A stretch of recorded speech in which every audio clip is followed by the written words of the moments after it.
Praise the lord, హల్లెలూయా. ప్రతి ఉదయం వేకువనే లేచి దేవుని వాగ్దానములు వినిచున్న మీ అందరికీ నా హృదయపూర్వక వందనములు తెలియజేయుచున్నాను. ప్రతి ఉదయం వేకువనే లేచి దేవుని వాగ్దానము ధ్యానించి మన యొక్క దినచర్యలు ప్రారంభించటం వలన మనసుకు నెమ్మది మరియు రోజంతా దేవుని కాపుదల ఉంటుంది. ఈరోజు దేవుని వాగ్దానము పరిశుద్ధ గ్రంథము నుండి పేతురు రాసిన మొదటి పత్రిక 4వ అధ్యాయం 8వ వచనం.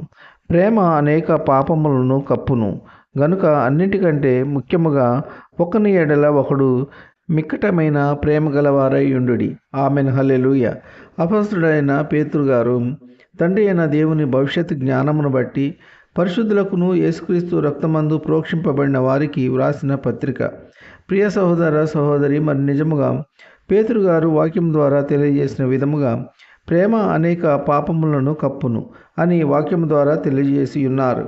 ప్రియ సహోదర సహోదరి, మరి నిజముగా మనము ప్రేమ కలిగి ఉన్న ఎడల ఎదుటివారు, మన పొరుగువారు, సాటివారు మరియు సహోదరులు ఎన్ని తప్పులు చేసినా మనము క్షమించి వేస్తాము.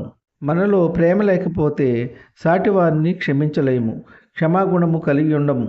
అపొస్తలుడైన పేతురు గారు మరి ముఖ్యముగా ప్రేమ గురించి తెలియజేయుచున్నారు. దేవుని నమ్ముకున్న వారము ఆయన అడుగుజాడల్లో వాక్యానుసారంగా జీవించే వారికి మొట్టమొదటి లక్షణం ప్రేమ కలిగి ఉండాలి. ఒకరి ఎడల ఒకడు నిష్కపటమైన ప్రేమ గలవారై ఉండుడి అని వాక్యం ద్వారా తెలియజేయుచున్నారు. ప్రియ సహోదర సహోదరి, దేవుని యందు నిరీక్షణ ఇచ్చి ఆయన వాక్యానుసారంగా ఆయన యందు భయభక్తులు కలిగి జీవించేవారు నిష్కపటమైన ప్రేమ కలిగి ఉండాలి. కపటమైన ప్రేమను కనపరచకూడదు, యథార్థముగా నడుచుకోవాలి. అయితే ప్రస్తుత సమాజంలో కొందరు కపటమైన ప్రేమను కనపరుస్తున్నారు. క్రైస్తవులము దేవుని ఎరిగిన వారము అని చెప్పుతున్నారు. పైకి ఒక విశ్వాసుల కనపరుచుకుంటున్నారు, కానీ కపటమైన ప్రేమను చూపిస్తున్నారు. ప్రేమ గల వారిలా నటిస్తున్నారు, కానీ వారే మోసపుచ్చుకుంటున్నారు. దేవుని దీవెనలు, ఆశీర్వాదములు కోల్పోతున్నారు. ప్రతి ఒక్కరూ ప్రేమ కలిగి యథార్థముగా నీతిగా జీవిద్దాం. ఈ కొద్ది మాటలు దేవుడు దీవించునుగాక. ఆమెన్. ప్రార్థన. కృపా సత్య సంపూర్ణుడా, మీ ఘనమైన ఉన్నతమైన నామమునకు వేలాది వందనాలు స్తుతులు చెల్లించున్నాం తండ్రి. మీరు గొప్ప దేవుడవు, శక్తివంతుడవు, సర్వాధికారివి యేసయ్య, మీకు స్తోత్రములు. ఈ వేకువని లేచి ఎందరైతే మీ వాక్యమును విని మిమ్మల్ని అంగీకరించి ఉన్నారో అటువంటి బిడ్డలందరినీ దీవించండి, ఆశీర్వదించండి. ఎందరైతే బిడ్డలు మీ వాక్యము వినక లోకము తట్టు పాపం తట్టు తిరిగి ఉన్నారో అటువంటి బిడ్డలందరూ మీ యొక్క వాక్యమును విని మారు మనసు పొంది మిమ్మల్ని స్తుతించి ఆరాధించే బిడ్డలుగా చేయండి.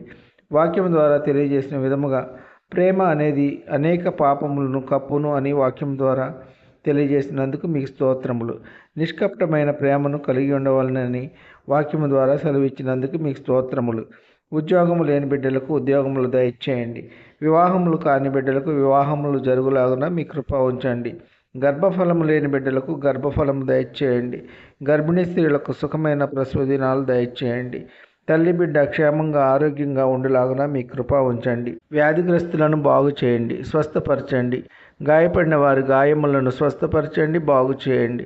శారీరక బలహీనతలతో బాధపడే వారి శరీరంలో ఎక్కడ ఎటువంటి బలహీనత ఉన్నా యేసు నామములో ఇప్పుడే వారి బలహీనతలన్నిటి నుండి విడుదల కలుగునుగాక. సొంత గృహము లేని బిడ్డలకు సొంత గృహము దయచేయండి. సొంత వాహనం లేని బిడ్డలకు సొంత వాహనము దయచేయండి. కన్నీటిలో ఉన్న బిడ్డల యొక్క కన్నీరు నాట్యముగా మారలాగున మీ కృప ఉంచండి. దుఃఖంలో ఉన్న బిడ్డలను ఓదార్చండి. వారు కోల్పోయినవన్నీ తిరిగి పొందుకునేలా మీ కృప ఉంచండి.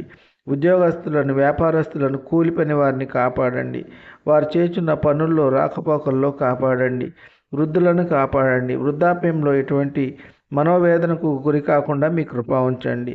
యవనస్తులను కాపాడండి. యవన కాలంలో ఎటువంటి చెడు అలవాట్లకు బానిసలు కాకుండా మీ యందు భయభక్తులు కలిగి మిమ్మల్ని స్తుతించి ఆరాధించే కృప దయచేయండి. కారుల్లో ప్రయాణించే బిడ్డలను కాపాడండి. బస్సుల్లో ప్రయాణించే బిడ్డలను కాపాడండి. రైళ్లలో ప్రయాణించే బిడ్డలను కాపాడండి. నౌకల్లో ప్రయాణించే బిడ్డలను కాపాడండి.